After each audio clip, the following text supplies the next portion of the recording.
This is intended for over 18s. Please gamble responsibly, and when the fun stops, stop. Right, welcome everyone to our first podcast, Dream Spin. We have myself, Josh, Jamie, and Will. We're going to be talking about how Dream Spin came about, how we transitioned from affiliates and marketeers and Fruity Slots, a streaming channel, and Hideous Slots, a streaming channel, into creating our own game studio. Recapping the last year, our journey behind the studio and where we are now and what our plans are. On this episode, we have a lot of juicy insights into our background, how we all met, what our roles in the company are, and you want to stay tuned because Jamie declares war on the industry. He has zero respect for some other providers out there. So this is going to be juicy, and we want to understand why. So we're going to find out in this episode.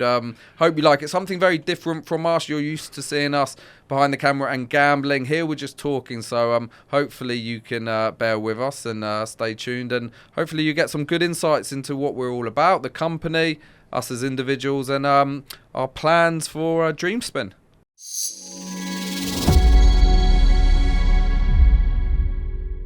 Nice introduction. Mic's close. Give us a mic check, 1, 2. Mic check 1, 2. Dream spin 1, 2. I used to, as an MC, this is perfect. Oh, for this me. is your dream situation, I've right? got a mic. I thought you were a DJ. I feel like I need to hold it to MC. Yeah. When did you MC? I thought you were a DJ. I was a MC DJ nevertheless. Great not going into music and choosing to go into casino slots. Are you asking me, would I I'm like to asking, be Calvin Harris? I'm 'Cause that asking would be you. a I'm asking you great as job. part of the podcast if you Yeah. think this is could you have been a big music star? Do you think you had that potential?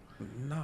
No, but what If is I had interesting that, for I me? mean- No, but what's interesting for me is that I'm living the dream, building the slot. As in, some people want to be footballers, some people want to be firemen. You always I wanted wanted to to do play this. fruities. You always wanted to do And not this, only yeah. have I played fruities, I'm now building fruities. You know what? That's living the dream. That's quite a good start, because actually, when I left university, I was playing poker professionally. I didn't really want to tell my family or my girlfriend at the time, but I was just playing poker, and someone said, "What do you want to do?" I had no idea.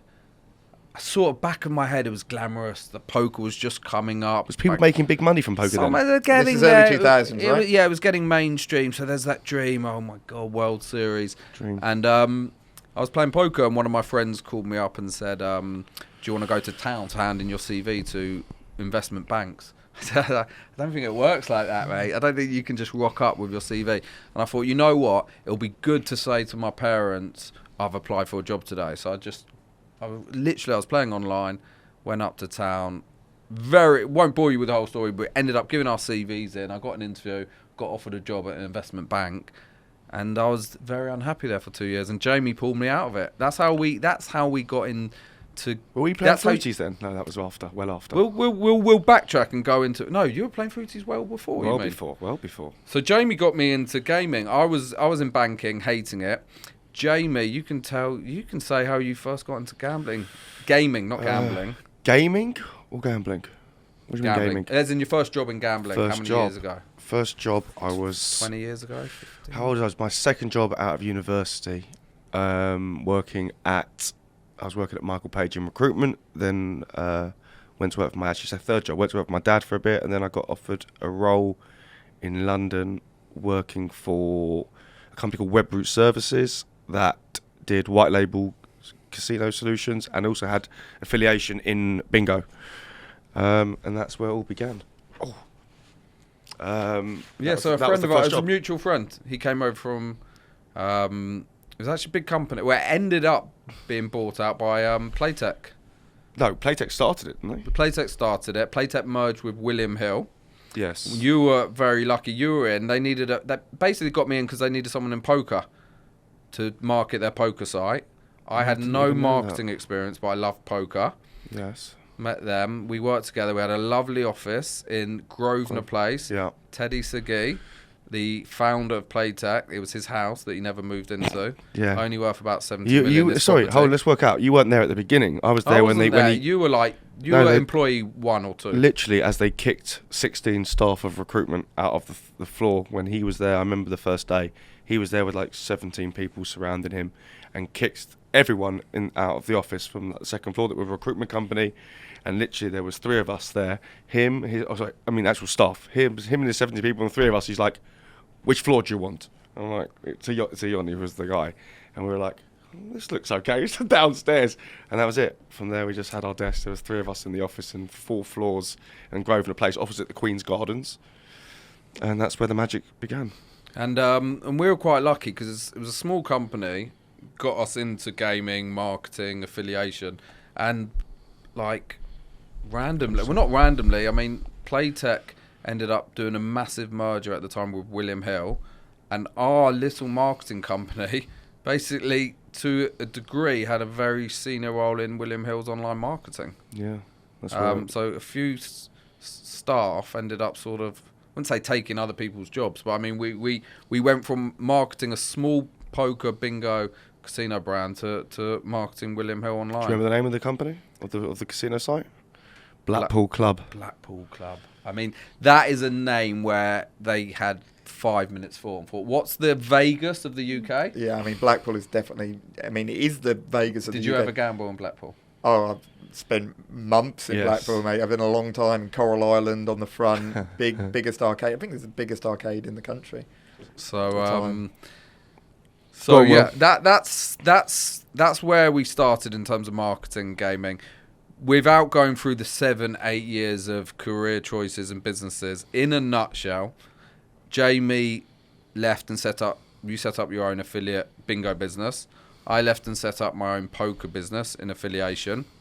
Both had relative success at different times. I think your bingo site was a lot bigger and more successful than my poker ever was. Again, I think I was just aspiring to lean towards playing poker still. I spent 6 Is it like you were there, but like in your mind you still want to do some big hustles, right? 6 weeks. We went out to Vegas for 6 weeks during the World Series to film a lot of content.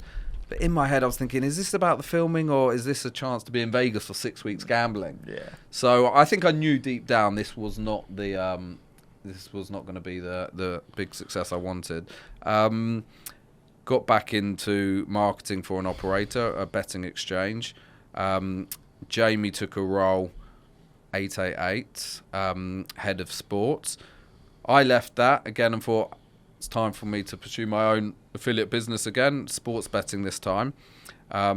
Staying close with Jamie. Jamie kept his job. I said, shall we do this? And Jamie was in the background advising a bit. And it was only by chance that we ended up getting into casino affiliation and fruity slots. I've told this story a few times, but I'll tell it for the podcast. Turned up to a gaming conference that, some people will be very familiar with. I think they run 4 a year, and the biggest one is ICE every February. So I turned up and I spoke to an affiliate manager, and he asked me if I was doing anything on Twitch. And I said, and Twitch is a live streaming platform. And at the time, I thought he meant for poker because I'd watched some poker streams. Yeah. And that made sense to me. Watching someone play poker, there's a bit of skill-based learning. And he said, no, casino, slots. And I looked at him like, what is he talking about? He said, people are streaming, playing slots. I was like, I don't understand. Someone is watching someone else play, a non-skill game. So I remember going home literally that day, turning on Twitch, seeing a few streamers and thinking, this is incredible. It's so targeted. Anyone watching has to be interested in this. You don't need much knowledge of anything because it's not skill-based. You can't, be a losing or winning slot player. My sports business, affiliate business, was sort of up and down, but we were always thinking, me and Jamie, how do we get into casino? But it was so saturated with big players that were doing, massive SEO experience, massive SEO spend, PPC. And I said, Jamie, this is actually, we can just turn on a camera. We're both gamblers. Jamie had a lot more experience playing slots than me, and this will tie in sort of, both of your background. And I said to him, shall we try this? And Jamie said, I've got a great domain. I've owned a domain for how long?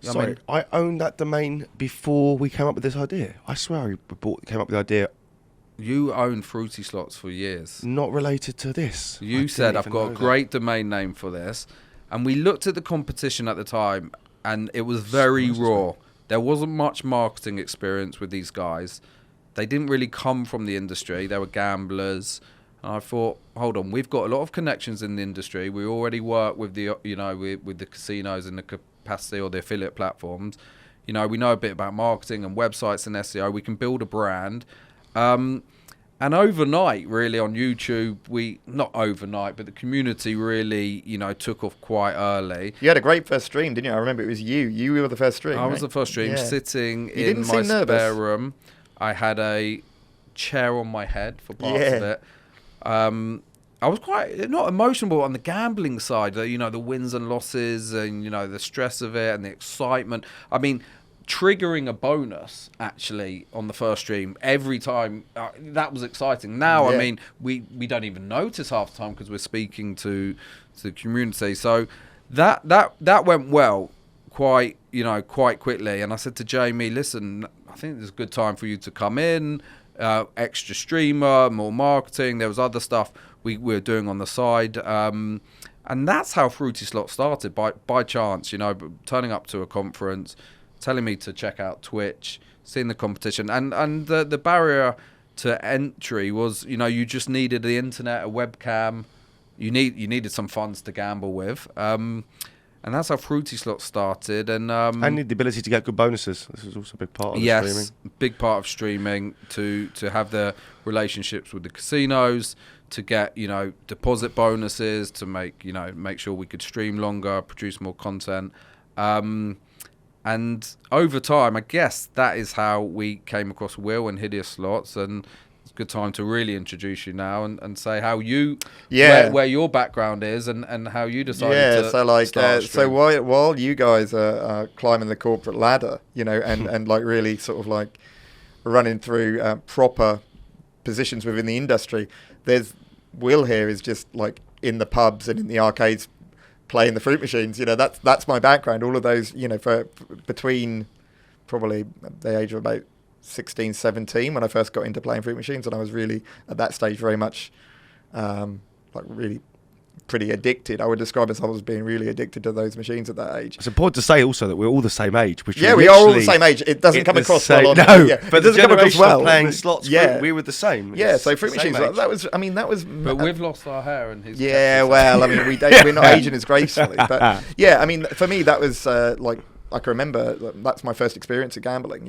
and it was something really so tactile and kind when of you like say it's your first experience of gambling, go back further. You never go to like the like what they called like the holidays, Devon, and like Butlins. Like the caravan parks, and then they have those. My family wouldn't have approved of that sort they of used to have thing. those Tiers, like Brighton Tiers. no, not the piers, not the piers. Caravan parks with the little amusement little arcades. fruities. No. I mean, I guess I was aware. I think. First. Yeah, I was always like that was just always instilled in me. That's not something which sensible people do. No. Gamblers will lose long term. I mean, obviously, whilst that's true, kind of dismisses the entertainment value out of the product, which is great. So hold on, you started gambling without any inside information, or you already had inside information? I very much started gambling without knowing anything at all, just losing my money. But then like straight away you realise that you start noticing people that are consistently winning, even at that stage. So I would have been, this is late 90s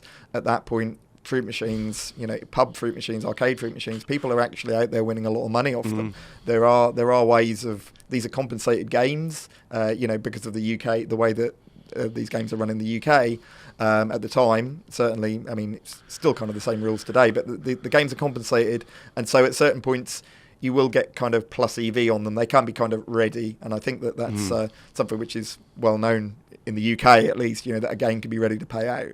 It's funny that you, as you said, you're the same age and doing it at a similar time, and we haven't talked about this yet. But you two didn't cross paths because Jamie had a similar we're different areas completely. Will travelled everywhere, right? I did. I ended up travelling all over the country playing even fruit to machines. go to areas like our areas, even though knowing that there was obviously people doing it. Would you come to London much?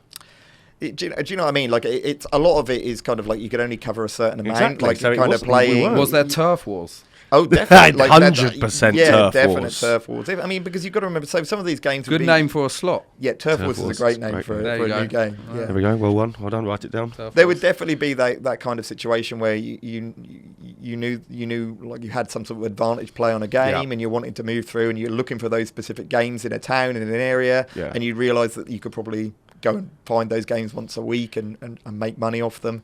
But if someone else has sort of beat you to it on a Saturday morning after a Friday night, someone's beat you to it and it's been done, and you go around the whole town and you're playing all these machines, and rather than sort of making a 30-40 quid that you would expect to on every machine, you're losing 10 or 15 every time. And how many times do you walk into places where you saw the other pro on that machine? So frustrating that was. But for me to keep that up for between sort of like about 2000, 2001, really, I think that's when the time when I really was decided, well, this is what I'm going to do. Up until sort of 2018, 2019, when I started Hideous Slots. 17 go on. Years. So you had the transition. I mean, but by that time, the situation, at least in the UK, despite the fact that the legislation hasn't changed a lot, the situation is different. The jackpots have increased so much. I think a lot of casual play has dropped off in the pubs and the arcades. People carry cash less. So it used to be that when you 20 years ago, you would have people that would go up and they'd buy drinks, and they'd come out and they'd have a handful of change, and they walk past the fruit machine, they put the money in the fruit machine, and then that's building up over the day, and then someone comes and wins, and there's that cycle. Whereas now, I think the way that it's gone, certainly in land-based gambling, is that the people that are playing, they're actually going up and they're choosing to play, and they want to get a return, and they're going to play probably until they have that return and then leave. There's a lot less casual play in that, I feel. Yeah. So you thought that what you were doing was dwindling a bit. It definitely fallen. In terms of your ROIs, that was dropping. Yeah. And did you think, what shall I do next, before you came across this, or were you aware of live streaming at the same time? I was aware. I was aware of Steve, the bandit. Who's like a personal friend of mine, because we have an overlap with. He was playing fruit machines in pubs as well, and it was really good. Most of the UK streamers were. Yeah, a lot. Yeah, I mean that's right. And also know Darren Stop and Step, who's really big in that as well. So I was aware of it. I knew that he was doing well.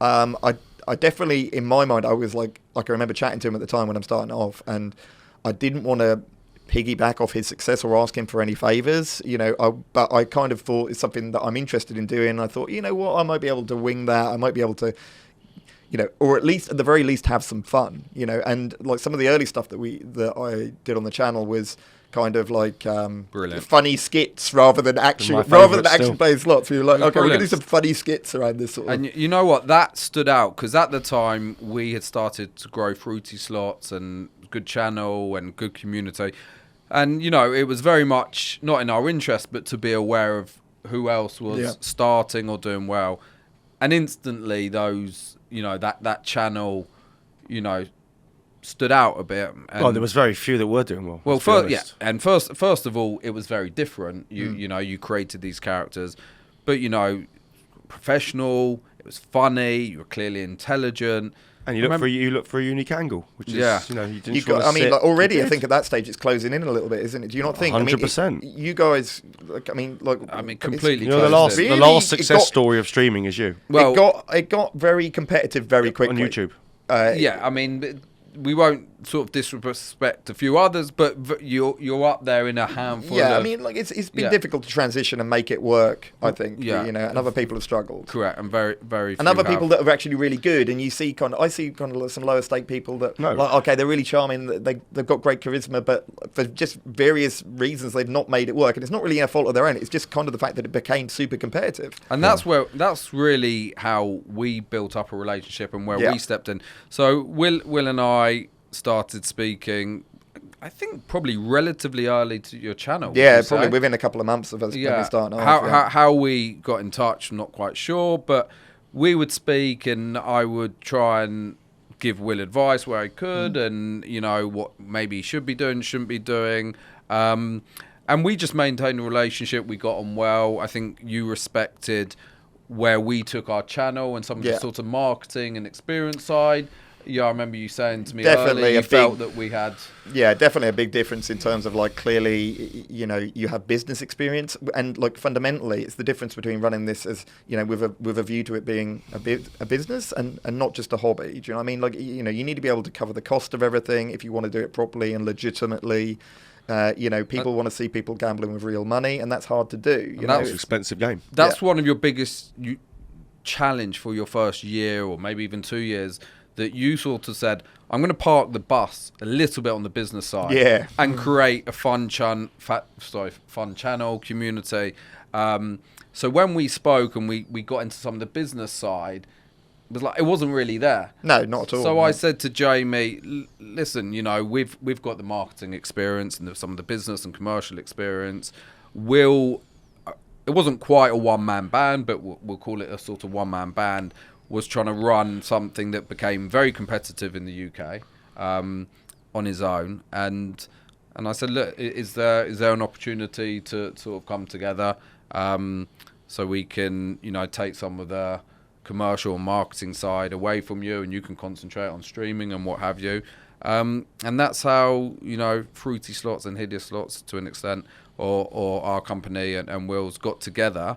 And one of the things that we'd spoken about before we even, got into business together is we both had mentioned some aspirations to build our own games, right? Do you remember speaking? Yeah, definitely. Yeah. I kind of think that lots of people, anyone that plays slots, I think everyone thinks that they've got great ideas for slots, and I think more or less everyone would love to build their own slot. And we did chat about it. And sometimes it's a pipe dream. I think a lot of the time it is. It's a pipe dream, and you're not really sure where to start. And I remember, Jay, how many times did I say it to you? And you weren't dismissive, but there was nowhere to start. No. And you just sort of said, we've got other things to concentrate on. Well, why did you not want to do it? What was it? Truthfully, why I didn't want to do it is because even though Fruity Slots has been a success, I think Josh will agree, we've had terrible experiences with developers, as William, in the last few years. So for me to think that this was possible to do without trust in a developer to build a game, it was never even realistic. Because again, for me, we've had problems so much with developers just for websites. To think of building a game, it was beyond a pipe dream. Yeah, and experience. Like our experience was I don't think I would be scared about experience, because I just feel like, it's all marketing, but I feel like product, again, for 5 years, we've played. We know what a slot and what's fun and what's not. I think your experience transfers better into product than but I can understand you being nervous about the development. But you two have enough experience of casino product to be able to go. It's the development and the trust of someone we know. When someone says this task takes this long, we have no idea if it's that long or if it's a piece of string. And this is where it was scary for me to think we could be investing forever here to build a game without actually ever getting a game. Yeah. So that was why I would always be a little bit like, all right, Josh. And thank God here we are now. Yeah. With So what changed and what happened? I think one of the things was we're very lucky as streamers. We work very closely with obviously casinos in terms of the affiliation. But what we weren't, when we started this, what we didn't consider was actually, influencers and playing games and building up relationships with game studios and providers. And all of a sudden, a few years ago, the game studios looked at streaming as a really good bridge between, community and players, and getting some sort of first-hand, feedback, not analysis, but, seeing what's popular, what mechanics, whether it's volatility, look and feel. So we built up relationships, as most streamers have now, with different game studios. And that allowed us to, I wouldn't say dig into their business, but understand processes and building a game and how they started and concepts and maths and design and how everything fit together. So we started behind the scenes, not on purpose, just understanding the process and what goes on behind the scenes in order to build a game. And Will, I think, likewise, was, you were sort of subconsciously doing the same, understanding more about what we need to do, what we need, how many bits are in the puzzle, kind of like you want to dismantle it. What do we need to do, and when do we need to do it, and how long is that going to take? Because it's a big process. Yeah. And when Will said it's going to take 5 minutes, we were all guns blazing. We signed the contract. And as I often do, I massively underestimated. I was like, look, we can turn this around in maybe 3 or 4 days. I think we should. Listen, this is 2 weeks. I think we should say what our roles are inside the studio. I think it's a good idea to go into that, what everyone does. I think we're talking about it, but no one understands how we got here. So let's say. So naturally, we'll get on to that. So just before we, when was the decision made? I guess we came together and we we had a better understanding of what was needed and what we needed in terms of who we needed to employ and what type of people and who was out there. Mapped out the market a bit to understand if you're gonna build your own games, you need a partner or an aggregator to help licensing, regulation, distribution. And there's a few different ones out there, and the big ones stand out. You had Relax, you had Hideous with Digital Masters, you had Light and Wonder, PlayZido, which we can talk about. Games Global, obviously, their business models changed. They used to be microgaming, and there's more. So there was a few out there, and we had relationships with them, so we already had the contacts. And we sort of sat down and tried to do rough estimations in terms of costs and timelines, and sort of just made that decision together in Ireland. We're doing this. This is what we're going to invest. Yeah. We're going to build a game and go from there. And one of the biggest challenges we had was, before we talk about our roles, is speaking to some of these companies saying, listen, we want to get into actually designing and building our own games. Some of them said, well, why don't we partner? We'll build the games and we can do something in conjunction, Fruity Slots with this, and it'll be some of your ideas. Which has been done a lot already. And it's worked well for them. Like, I think, you got to give some credit to like the Casino Grounds guys with Relax, and now Casino Daddy with Relax as well. They churn out some great games. They've done really well. They've taken less of a punt than us because, of course, they're going with well-known developers, but at the same time, it's and we been successful. We decided, I guess, as gamblers as well, we take the risk on, and we thought that's great, but actually we want to own our product, own our IP, and do our own thing. So once we had these conversations with these guys about actually building a game, and we didn't have experience on that side of the fence. We're not ex-NetEnt or ex-Playtech or whatever, and ex-CTOs. Affiliation and marketing and streaming. They all appreciated that we'd now played slots online for 5-6 years, played every type of game, every provider, or volatility. So they understood that we could have a very good insight into what may make a good game, and the detail. Yeah, as Will said, truly understand the product. Correct. But it was very much come back when you've got a game. Come back when you've got a game. Yeah. So at that point we decided, all right, enough talking, enough this. We're doing this. We're going to set up a company. We're investing our money, recruit people, and build a game. And go back to these guys when we built a game, whatever that cost is. It was an unlimited cost, and we won't get into the financials. Build a game, show it to them, and go from there. So that's what the last year's been like, and we'll talk through that year.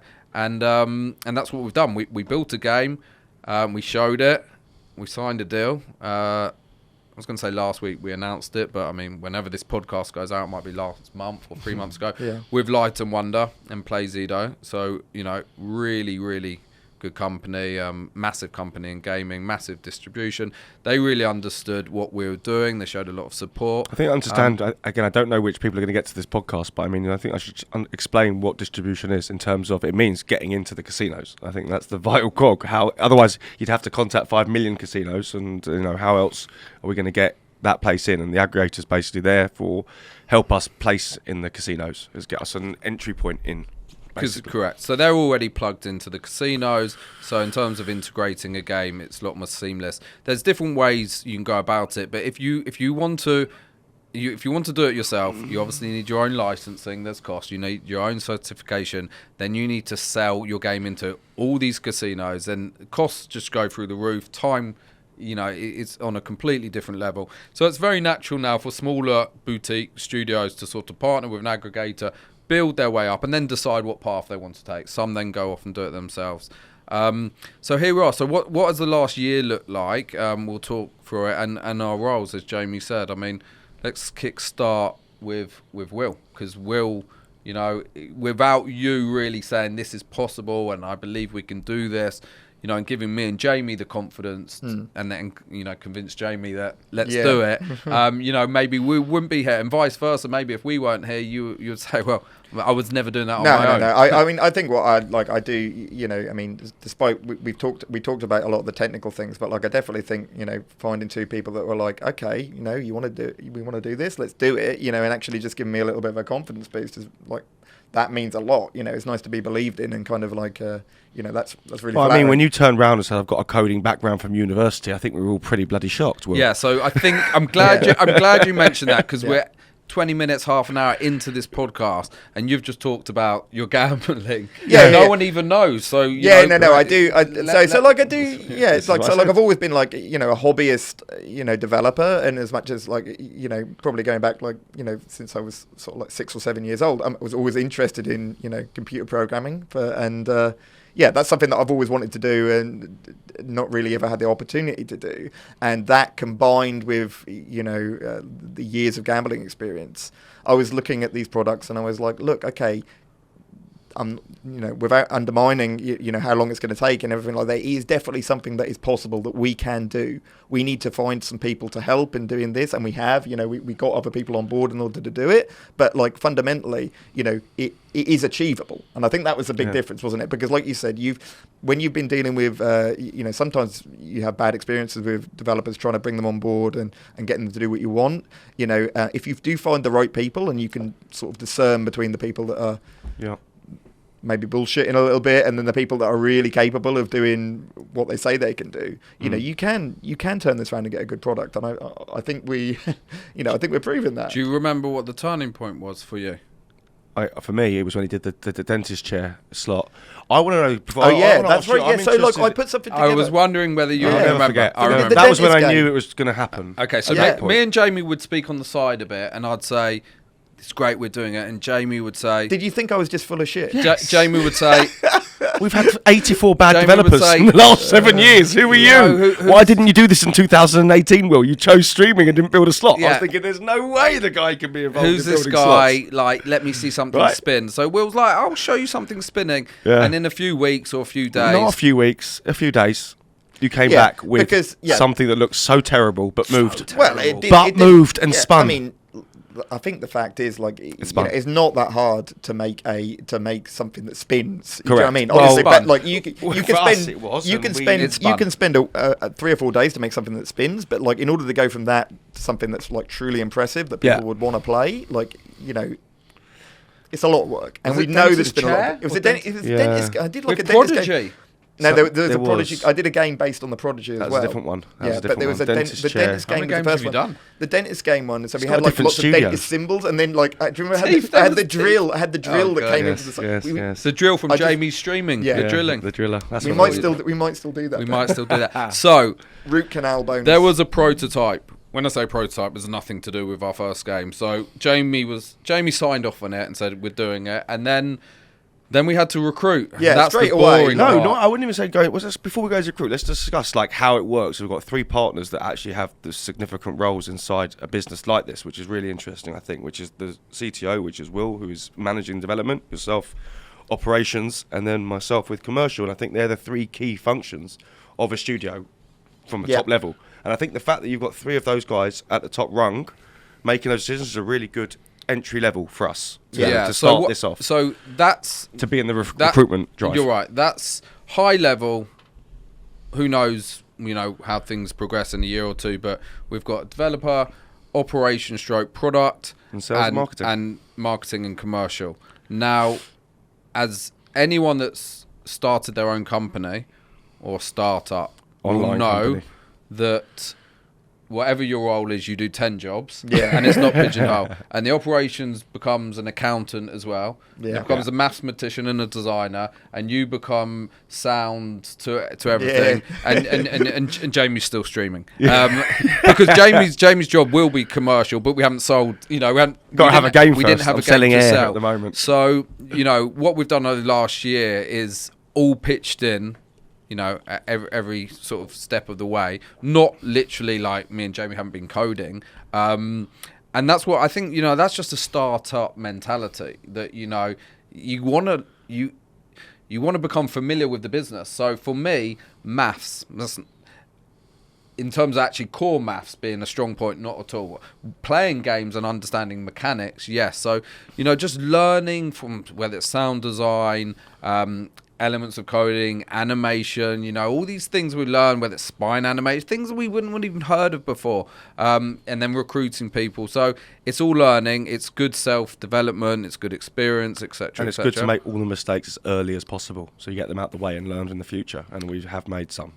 Yes, over I mean, some good fun stuff. So our first game hopefully is going to be will be released in 2024.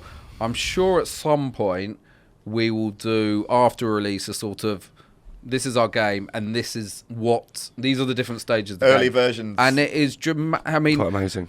One question, you know, in terms of sort of our learning, or you know, where the game was to now, it's completely different. There's been lots of changes. Yeah. And that's what you've got to learn. Like the last year is almost a case of, for next game we've got to start here, or you know, plan out this. And one, I would say for me, if we all, you know, I can ask the question to both of you, know, what have you learned the most over the last year, or what would you change?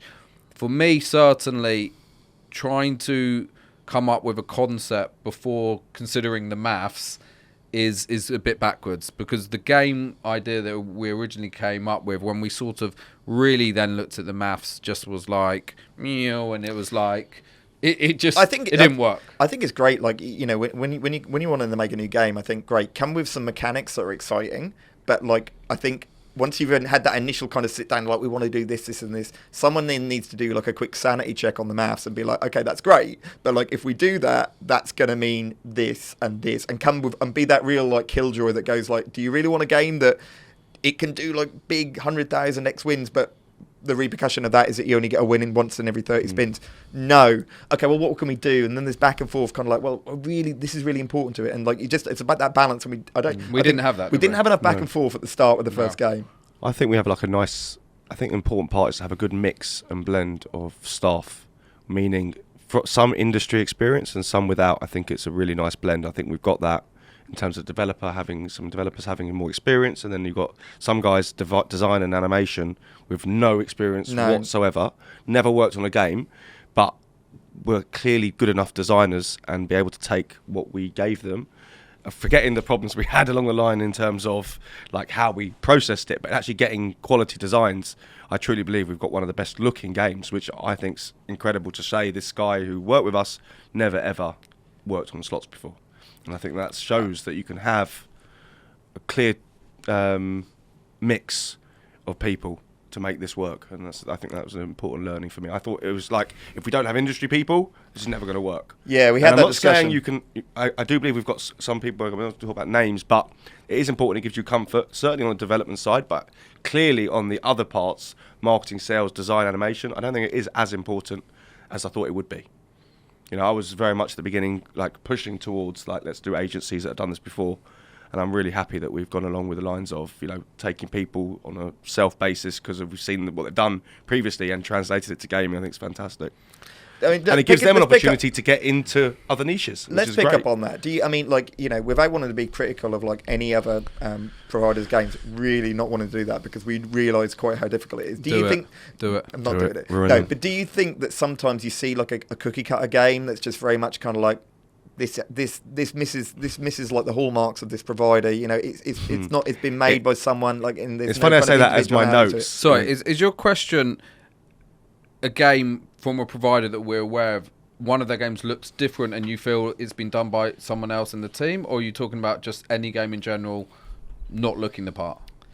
Because you have both scenarios. Yeah, I think you have both scenarios. You have a game from a well-known provider and you sort of have an expectation or feel, open it and think, this doesn't look like it's the same team that have done it, and that's normal because they have for bigger studios. For bigger studios, they'll have like sub teams within, like, you know, and as part of the expansion, isn't it? It's no, like, you know, it's as a game provider, as you get bigger, you can't just have one. You can't just have the same 3 people go from making 4 slots a year to making 20. You know, so you have to have another team involved, and like they will do things unless you have all of your kind of like your standards in place right at the very start. The chances are that those games could be visibly different. You know, I know I'm jumping ahead, but before I forget, have you thought about that part? Because I would deem yourself me a bit as well. I wouldn't say perfectionist, because that makes out we expect our game to be perfect, but the level of detail as streamers, you know, the level of detail to how something should feel, look, animate, you know, speed, buttons, like really trying to elevate a game from a 6 out of 10 or 7 to an 8 or 9. You know, we've played everything, so we're really trying to perfect that. So have you thought about, if we are successful and in 3 years or 2 years or 5 years and we are doing 10, 15, 20 games, almost passing that on and saying, I can't be involved in that detail? Because I've thought a bit like, at what point are you able to say, not your name's not attached to it, but like there's only so much you can really... I think you have to pass the buck down. And I think if you've got good standards in place by that stage, you know what I mean? Like, so it shouldn't be that, you know, I think by the time you get to kind of the level of some of the very, very successful providers, look at a provider like Pragmatic Play, you know, lots of the stuff is set remit. It's just, lots of the stuff is just set. They don't need to have a conversation about the UI every time. They don't need to have a conversation about the big win, because it's kind of like, okay, those things are just kind of, they're set in place, and everyone kind of, the fact that they continue from one game to the next and they're the same, I think the players like that. I think the players get a certain amount of reassurance about the fact that the UI is the same in every single Pragmatic Play game, and the big win is the same. People like it. I think every big studio is different, and we won't name names, but there are some studios that have started boutique. They've built a name for themselves. As they've got bigger and had to produce more games, some of the founders or some of the people that had that level, you know, of input sort of pulled away. Some of the games then have suffered because of it, and people have had to come back in, or vice versa. So you do see scenarios where, not on the Pragmatic level because they're so volume based, and fair play to them, whereby, you know, game standards can change, but also it's bloody hard to produce hit after hit. It doesn't happen. It's almost impossible, because we've spoken to every studio there is, and they say, we're really excited with this game, and it doesn't work. And then there's a game that they're not so excited about, is a smash hit. But I have to say, since launching this studio and talking about it, I've mentioned it in notes in general, talking about how I'm finding it harder on stream to be critical of other people's games now. Yeah, I'm finding it verging on the word of cringe, because who the hell are we to criticise other people's games when we're creating our own and we're not giving them the same platform to criticise ours? Yeah. That's just my gut feeling at the moment. I agree. Talk badly about games at the moment. I'm thinking, I mean, who are we? You know what? We've got a great question here, and it's going to be on another podcast, but I can throw it in and whether we use it. But on our forum, Beanie Gaming, he says, how much more respect for studios and providers have you got now in terms of, you know, dead spins, bad bonus, mathematics? That. Zero respect, because I think that there is ability to... we see it's there, and again, from us on the first game, and we talk about games that have been going on for years, and there's problems with them. Why are they making these same mistakes? That's my issue, and I find it. Don't find any. Okay, but what about how hard this has been the last year? I'll pan it out a little bit more. Like I think it's the difference between. Just for the record. Zero respect. Zero now respect. Now we're going to get. I won't mention the studios, but zero respect. I mean, a lot of the time, you think I sit on the fence. Like I think that it depends.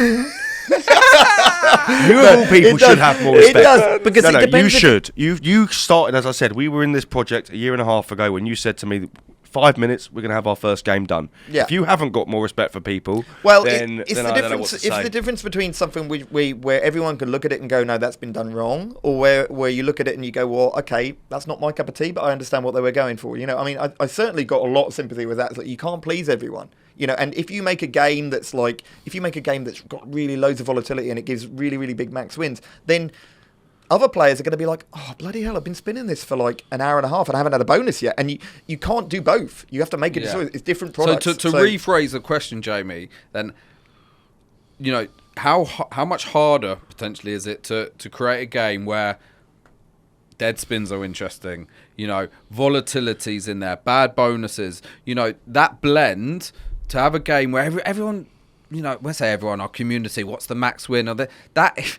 if you could give that the whole time, easy game. Yeah. Easy game.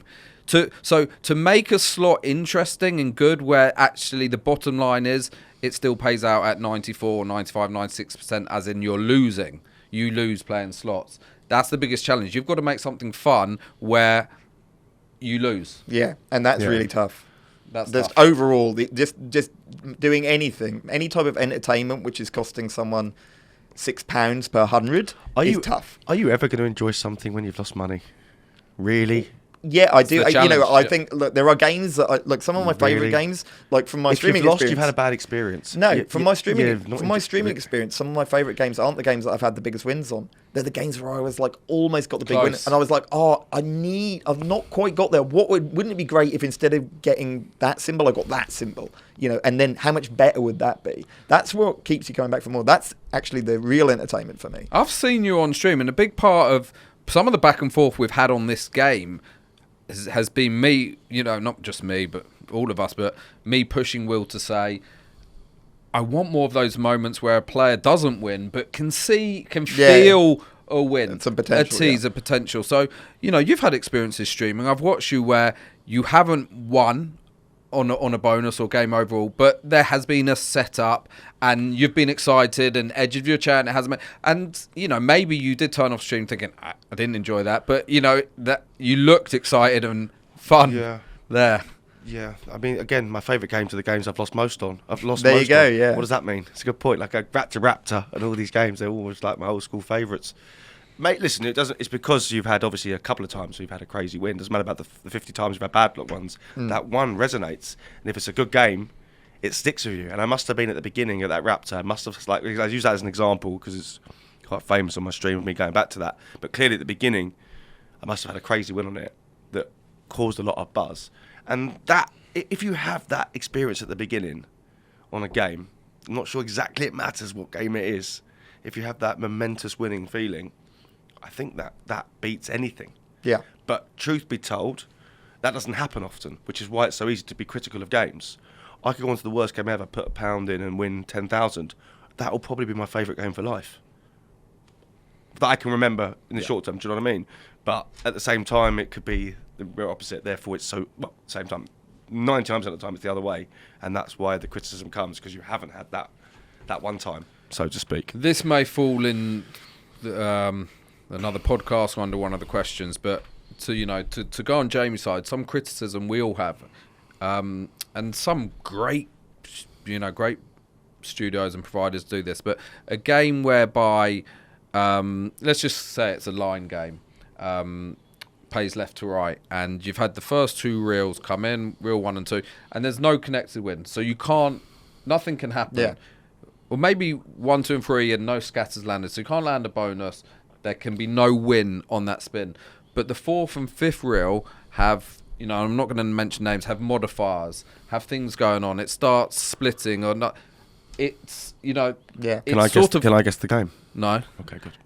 Things like that I feel sometimes a bit lazy because, how many have they played that game enough and realised that this is a very slow spin when nothing's happening? And basically you're doing stuff that doesn't affect the spin. So there are times where we play certain games and it could be anything from the way something spins or lands or doesn't or does do. But, I definitely feel we can pick up on stuff and say, I don't want that in the game because I haven't had a good experience on that. And as streamers, and we will touch upon this in more detail on the next podcast, but as our community also watching, backing up, reiterating some of our beliefs, about said game or something else, things there's other people that feel the same, and it's not just you, so you think I want to avoid that because it's clear that we're not the only ones experiencing that. I mean it's a difficult time for all everyone making slot games as well, because there's a changing sort of legislative. Well, this is I think it's a superb question. Is why are we going to be successful, boys? What's our difference? Okay, so on that question, we're going to wrap up this podcast to say the process of getting this deal. So we built our first game. Yeah, the first game is finished. Yeah. And that's part of our pitch, I guess. So we built our game. We go back to these providers that we talked about before and say, now we've built a game. And they say, what makes you different? What makes your game different? Yeah. And, to answer, you can start there. What makes it different? Well, other than obviously playing games for many, many years, whether it's offline and online, we believe we had lots of angles really that others don't. Taking as an example social media footprint of what we've done with our Twitter in a space of, was it a week already followers on Twitter. Not Twitter anymore. So when this goes out, it'll be called P or X or W. So Dreamspin on Twitter or X. Dreamspin on X. So the fact that we could build already 500 guys that followers have been, in a week. and these guys, there's competitors out there that have been doing this for 2-3 years on Twitter and have got less followers than we have, and it shows that the ability of using your marketing channels that we've got, which is the streaming audience across Hideous and Fruity Slots, to kind of help us grow the studio and give us an ability to need a pause. Needs a pause.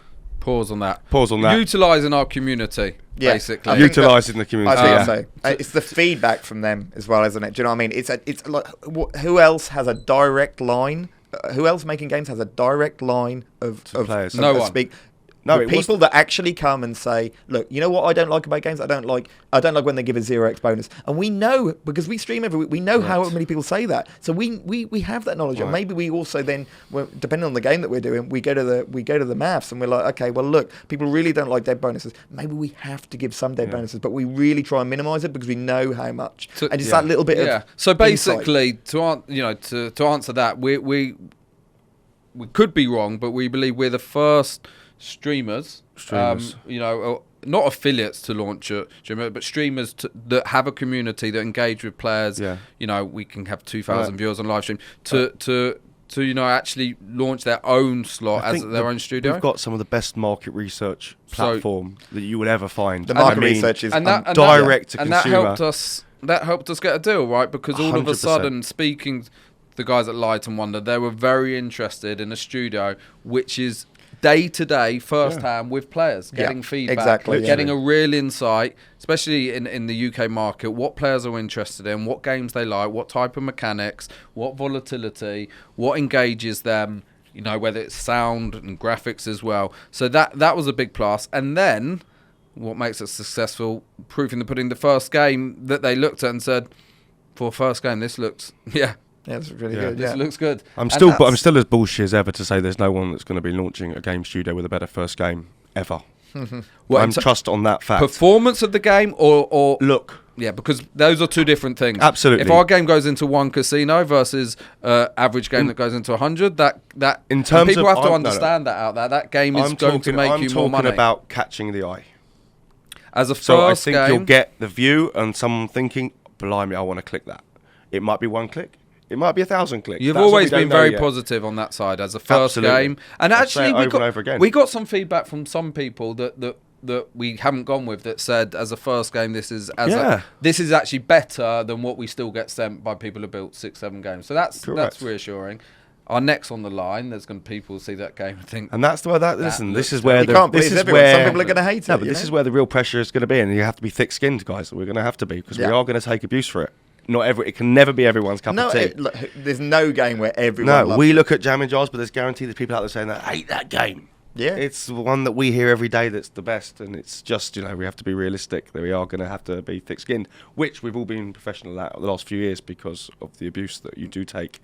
We take on streams. When you get on. So there we are. We've built our first game. We've signed our partnership, a distribution deal with Light and Wonder that are going to be, like I said, aggregating, taking our games and distributing them to the casinos. Our job, and Jamie very much coming in now with his relationships with the casinos that we have, to sell our game into casinos. So it's all well and good signing an agreement with someone, but it's still very much our jobs to get our game out into as many casinos as we can. That's coming in 2024, and not only in many casinos, but also in good positions. Good positions in the casinos is key. This is important, and we'll talk about that because that's a question in the next podcast. And we have the next 6 months, but the next years ahead, building more games, different games, and we'll touch upon some of our ideas and the questions on the next podcast. But yeah, I've enjoyed that. How did you find it? That was good fun. It's good to recap on everything. It's been a hell of a few years. Truth is, it feels like you could have talked about the beginning bit for about 3 hours. I mean, we definitely could have. You kind of need to find a way when you can cut it, because we've never talked about this ever, really. Yeah, it's interesting. No one cried.